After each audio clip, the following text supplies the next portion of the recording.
열린시장 작전타임 시간입니다. 토마토 투자자문과 함께 작전타임 시간 가져보겠습니다. 박준영 운용역과 함께하겠습니다. 안녕하세요. 네, 안녕하세요. 네, 오늘 작전명은 어떻게 준비하셨죠? 예, 종목에 대한 대응력을 강화하라 그렇게 잡았습니다. 네, 종목에 대한 대응력을 강화하라. 이렇게 정하신 그 이유부터 들려주세요. 예, 일단 시장이 올라가기 쉽지 않다는 측면이라고 좀 봐야 되겠죠. 예, 9월 FOMC 이후에 다시 시장 자체가 이제 불확실성 국면으로 좀 빠져들다 보니까 미국이라든가 유럽 시장을 중심으로 해서 전반적으로 글로벌 시장도 지금 방향성을 잡지 못하고 있는 상태입니다. 여기다가 또 시장이 상승하기 위해서는 글로벌 경기에 대한 우호적인 환경이 조성이 좀 돼야 되는데 전일 중국의 차이신 제조업 지표 자체도 쇼크 수준에 좀 나왔고 전일은 미국의 제조업 지표 자체도 전반적으로 좀 안 좋은 상태라고 좀 봐야 될 것 같습니다. 시장이 반전하기 위해서는 그래도 외국인 수급에 또 기대를 수밖에 없는데 외국인 투자가들이 30거래일 만에 3일 연속 매수하다가 다시 대규모 매도세로 좀 전환이 좀 됐고 전일 같은 경우도 여전히 그 달러 인덱스가 지금 강세를 좀 보이고 있는 쪽이고 또 신흥시장과 관련된 브라질 헤아라 가치가 연속 지금 가치가 좀 떨어지고 있는 그런 불안한 국면이기 때문에 외국인 투자가들이 쉽게 국내 시장에 접근할 수 있는 그런 환경은 아닌 것 같습니다.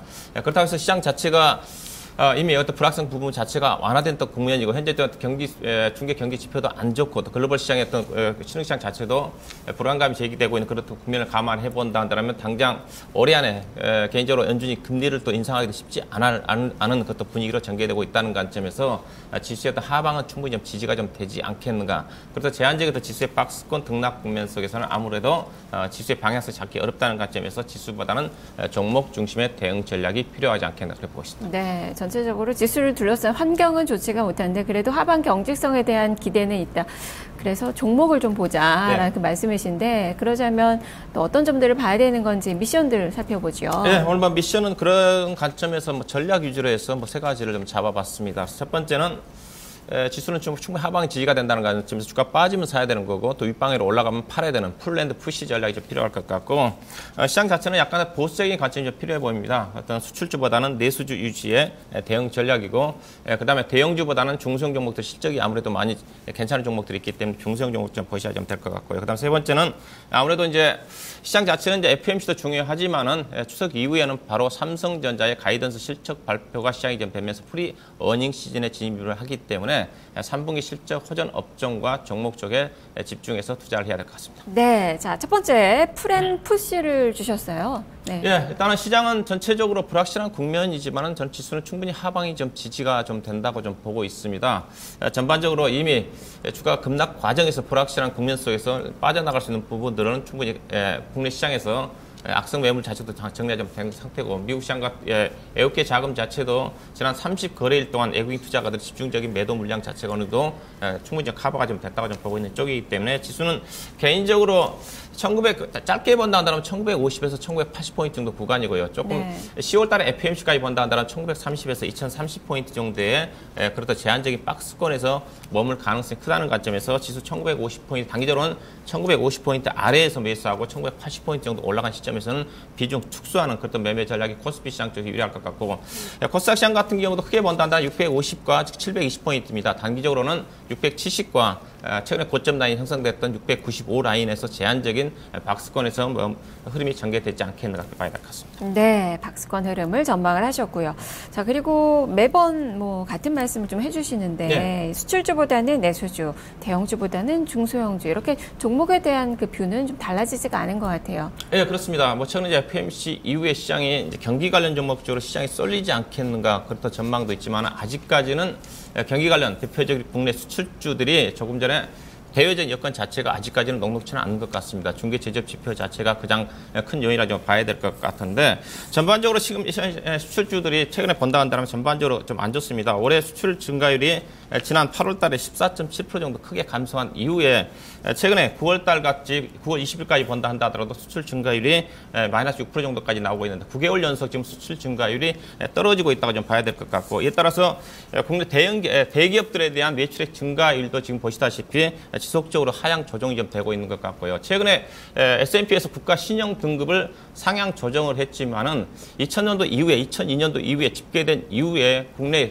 대기업 중심으로 해서 올해 신용 등급 하락 기업들이 가장 큰 폭으로 증가하고 있다는 부분 자체는 그만큼 대외적인 여건 자체에 따라서 대기업들 중심으로 전반적으로 여건 자체가 어렵다는 관점에서 대기업 글로벌 시장의 또 불확실성이 어느 정도 중개 경기가 어느 정도 좀 반전하는 그 시점이 되지 않고서는 대형주 중심의 수출주들은 당분간 제한적인 등락 국면이 전개되지 않겠는가. 그렇던 관점에서 아무래도 전반적으로 경기 수준 자체가 안 좋기 때문에 중성 종목들도 그렇게 뭐 실적이 전반적으로 좋지는 않지만 그래도 중성 종목 중에 실적이 뛰어나게 좋은 종목들 중심으로 해서는 상승 추세가 충분히 전개될 가능성이 있지 않겠는가. 그렇던 관점에서 여전히 시장 자체는 당분간 적극적인 투자보다는 어떤 방어적인 내수주와 그다음에 중성 실적 호전 종목 중심에서 제한적인 종목 선별적인 종목 접근이 필요하지 않겠는가 그렇게 봐야 될 것 같습니다. 네, 바로 그 세 번째 미션이 3분기 실적 호전 업종과 종목에 투자하라인데 자, 어떤 업종을 좀 봐야 될까요? 예, 일단은 뭐 3분기 실적 호전 업종은 뭐 계속적으로 뭐 얘기하고 있지만 대체적으로 2분기 실적이 좋아졌던 업종이 그래도 3분기 때 실적이 그대로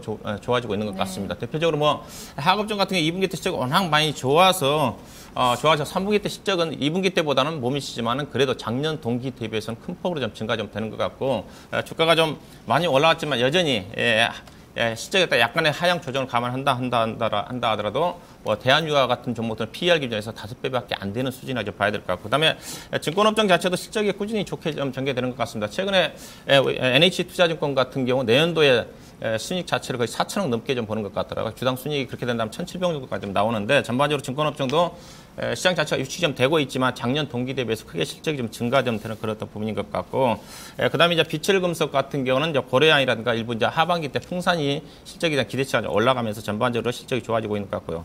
그다음에 철강업종 같은 경우는 뭐 포스코가 영업이익 증가되면 단기 수익 자체가 악재로 떨어지겠지만 전반적으로 실적이 약간 바닥권에서 턴하는 그런 움직임이 이제 보이고 있는 것 같습니다. 그다음에 은신제 업종을 중심으로 해서 필수 소비재 관련 종목들도 꾸준하게 안정적으로 실적이 좋아지고 있다는 관점에서 이들 실적이 상향되는 그런 업종 종목 중심으로 해서 선별적인 관심이 좀 필요하지 않겠나 봐야 될 것 같습니다. 네, 자 이렇게 미션을 좀 짚어봤는데요. 자 그러면 종목이 궁금합니다. 레이더망에 걸리는 종목들 어떤 종목 주실까요? 네, 일단은 매매 전략을 본다면 조금 전에 뭐 대형주 같은 경우는 뭐 주가 하방이 지금 지지가 좀 되는 거니까 주수가 1950포인트 아래 국면에서 매수해서 올라가면 파는 단기 트레이딩 관점에서 매매를 구사를 좀 해야 될 것 같고 여전히 시장의 관심은 시장의 방향이 어렵다는 관점에서 중소형 실적 호전 종목 중심에 관심을 가져야 될 것 같고요.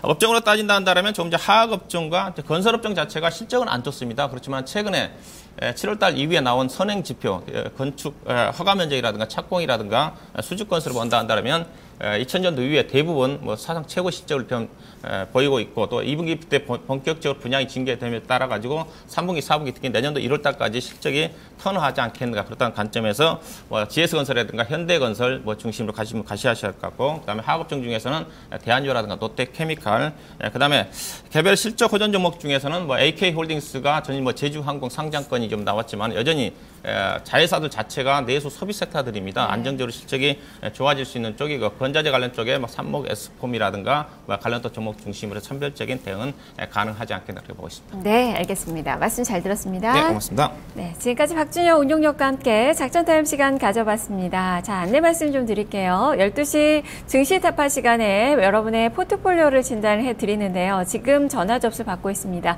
서울 전화 02-2128-3388번, 2128-3388번 이용하셔서 지금 전화 주시면 12시에 진단 받아보실 수 있으니까요. 많은 참여 부탁드리겠습니다. 자, 남은 시간도 성공 투자하시고요. 저는 내일 다시 이 시간에 찾아오겠습니다. 시청해주신 여러분 고맙습니다.